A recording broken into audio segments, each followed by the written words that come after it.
হচ্ছে না, সওয়াব হচ্ছে। এই যে সুবহানাল্লাহ কইছেন না, এক দুইজনে কইছে। আহা, যতবার সুবহানাল্লাহ পড়বেন ততবার 80টা নেকি আল্লাহ আপনার আমার আমল নামায় লিখে দিবে। তাহলে আবার কোন সুবহানাল্লাহ, আবার 80 নেকি, আবার সুবহানাল্লাহ। বাস একবার সুবহানাল্লাহ কইলে আল্লাহ পাক জান্নাতে আপনার আমার জন্য একটা গাছ রোপণ করে দিবে। এবার তো আপনারা ওয়াজ বুঝছেন, বুঝতে পেরেছি। নড়াইলের মানুষ তো ক্লিন সিটির মানুষ, পরিষ্কার শহরের মানুষ, খুব ভালো বোঝেন আপনারা। আপনারা আমার কোয়ালিফাইড শ্রোতা। আল্লাহ এই নড়াইলবাসীকে তুমি মঞ্জুর করো। প্রিয় বন্ধুরা, হযরত ওসমান, খাব্বাব, খুবাইব সাহাবীরা কত কষ্ট করেছেন।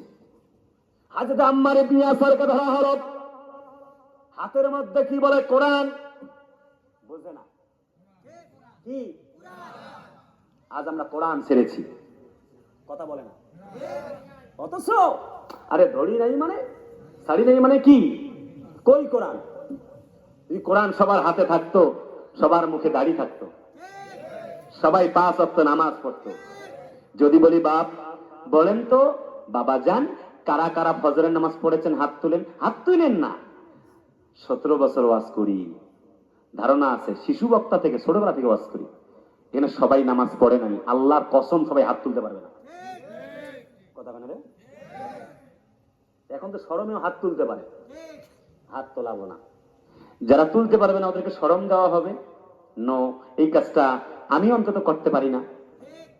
আমি আপনাদের অপমান করতে তো আসিনি, আপনারা আমার কলিজার টুকরা ভাই। বন্ধুরা, যদি বলি কে কে 1 সপ্তাহে মিথ্যা বলেন নাই, হাত তুলতে পারবে না তো। তাহলে কোরআন তো ছাড়ছে সবার আগে, কোরআন ছাড়ছেন সবার আগে। যদি বলি কে কে হালাল খাবার খেয়েছেন, 7 দিন হারাম খান নাই, হাত তুলতে পারবে না সব। কোরআন তো সবার আগেই ছাড়ছেন, কথা বলে না। কোরআন ধরছেন যে প্রমাণ কি বলো তোমরা। আছে এখানে নড়াইলে, আমি যশোরে এই যে আইতাছি, আছে না? নামাজ পড়ে না, পড়লেও মোরগের মতো ঠক্কর মারে। ঘড়ির কাঁটা দেখা যায়, ও সেজদা আর রুকু দেখা যায় না। তুফান তুললে লাইছে, কপাল বসায় আর তোলে, মনে করছে সেজদা দিতেছে কার পেটে। আরে বেটা, ভাষাটা এক্সপান্স করছি। ভাইজান গো, বাবাজান, সেজদা দিচ্ছেন এই কার্পেটে, এই যে পলিথিনে না, মূলত দিচ্ছেন, দেখতে পাচ্ছেন যে ত্রিপলের উপরে, এই জায়নামাজের উপরে সেজদা দিচ্ছেন। মূলত হাদিস এই সেজদাটা সরাসরি আল্লাহ কদমে দিয়ে দিচ্ছেন। ব্যবসা করে নামাজ পড়ে না, হুজুর দোকানটা বন্ধ করব 1 ঘন্টা, 1 ঘন্টা বেচা কেনা করলে তো 300-400 টাকা লাভ হইব। কথা বলে না, নামাজটা বাদ দিয়ে দিল। ভ্যান চালায়, বাবাজান নামাজ পড়লো না। রিক্সা চালায়, নামাজ পড়লো না। ধনির দুলাল এসি রুমে ঘুমায়, ফজরের আজান হয়, নামাজটা পড়ে না। আছে নাকি মিছে কথা কইলাম? আছে। কোরআন ধরছে, ব্যাস কচু ধরছে, কচু, কথা কয় না।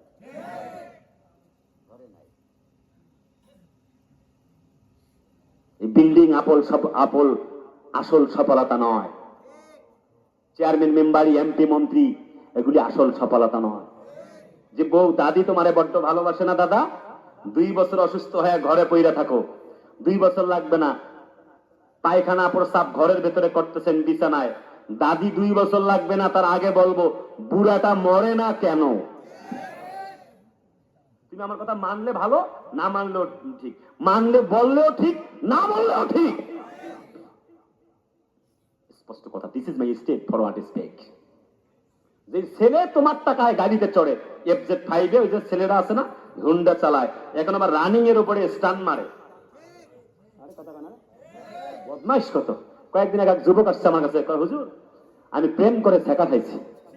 হুজুর একটু জোরে কইেন না, গোপনে কম, যে আমার উপায় কি, মানে কি নামাজ কালাম পড়লে দোয়া করলে আমি বাঁচতে পারবো, মানে লিখে দেন। কইলাম দেখো, যে কাম করছো, ছেঁকা খাইলে তো আর ভাত খাওয়া লাগে না, পেট তো অটোমেটিক ভরে গেছে। তো এখন দোয়া কালাম করে কি করবা, নামাজ কালাম শুরু করো। হুজুর ওর জন্য আমার আত্মহত্যা করা ছাড়া উপায় নাই। বললাম দেখো, বাটপাড়ির একটা সীমানা আছে। দেখো না তিশা মোস্তাকরে, দেখো না তিশা মোস্তাক কিছুদিন আগে বুড়ে বেটার লগে চলে গেছে গা। এই যে মানি ইজ পাওয়ার, বুঝছে না? বুঝছে না? নতুন নতুন না? হ্যাঁ, দেখো না কয়েকদিন আগে যে তাহসান আর রোজার বিয়ে হয়ে গেল। খবর আমরা একটু রাখি, পত্রিকা রিপোর্ট, হেডলাইন, তাহসান রোজার বিয়া সম্পন্ন। কথা কয় না? তুমি ওইদিকে কি ওয়াজ করতেছো? এদিকে আইসো ভাই। ও পর্দার ভেতর থেকে, ওইদিক থেকে ওয়াজ করে, দূর থেকে, 1 মাইল দূর থেকে ভেতরে আইসো। আহা, একজন আবার একজনের পরিচয় দেয় আমার এক্স, আর একজন পরিচয় দেয় আমার বউ। হায় রে দুনিয়া, কি দুনিয়া হইল রে ভাই। লজ্জা শরম বেঁচে খাইছে। টাকার কাছে প্রেম হাইরা গেছে না? গেছে না? যুবক তোমাকে বলি, তুমি যে আত্মহত্যা করতে চাও কার জন্য তুমি বোঝো না? মেয়েরা প্রেম করার সময় খোঁজে নায়ক সাকিব খান, আর বিয়ে করার সময় খোঁজে টাকাওয়ালা কালাচান। তোমার মানি আছে, মানি ইজ স্পিক। তোমার টাকা আছে, তোমাকে বলবে I love you.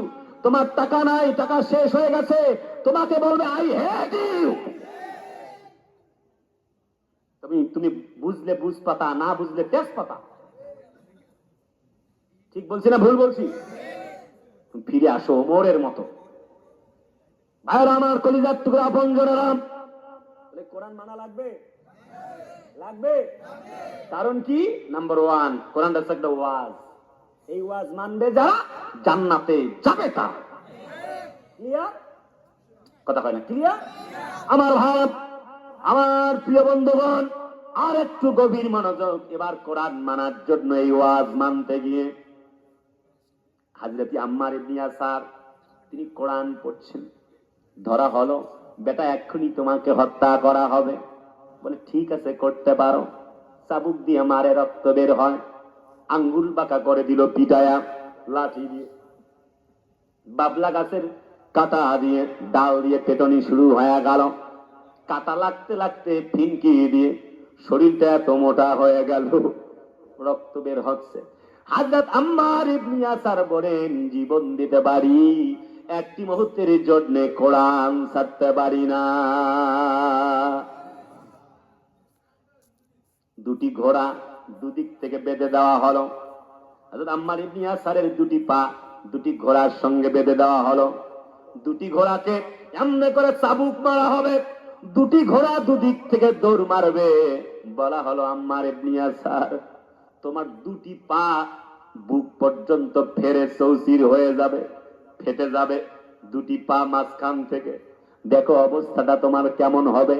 Look and observe, একটু ভাবো, দেখো, আর নিজের সঙ্গে তুমি চিন্তা করো কি করবা। ডিসিশন ইজ ইওর, সিদ্ধান্ত এখন তোমার। হযরত আম্মার ইবনে ইয়াসার বলেন, তোমরা তো মুসলমানদের ঈমান জানো না, যা ইচ্ছে তোমরা তাই করতে পারো। একটা জীবিত মানুষের দুটি পা দুদিক থেকে বেঁধে, টেনে হেসড়ে বেঁধে দিয়া দুটি ঘোড়াকে পেটনি দেওয়া হলো, চাবুক মারা হলো। দুটি ঘোড়া দুদিক থেকে চলে গেল। হযরত আম্মার ইবনে ইয়াসার ফেটে 2 ভাগ হয়ে গেল, বুক বরাবর পর্যন্ত ফেটে চৌচির হয়ে গেল। 2 পায়ের রানের এই বরাবর মাঝখান দিয়ে ফেটে গেল।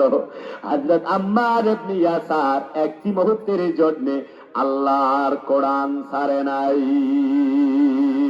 ওয়ালা তাকুলু লিমান ইউকতালু ফি সাবিলিল্লাহি আমওয়াত বাল আহইয়াউন ইনদা রাব্বিহিম يرزقون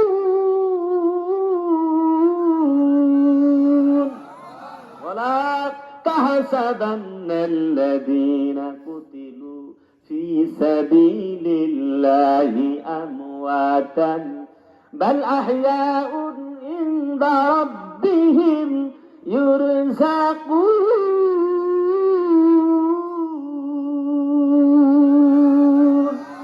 আল্লাহ রাস্তায় জীবন দেয়, তারা মরে না, বরং তারা জীবিত। এমনকি আল্লাহ তাদেরকে খাবার তুলে খাওয়ায়। যদি জিহাদ মাঠে মাগো মৃত্যু হয়, তোমার চোখে যেন জল ঝরে না। কিয়ামতে বলবে তুমি আল্লাহ আমি শহীদের মা, আল্লাহ আমি শহীদের মা, লা ইলাহা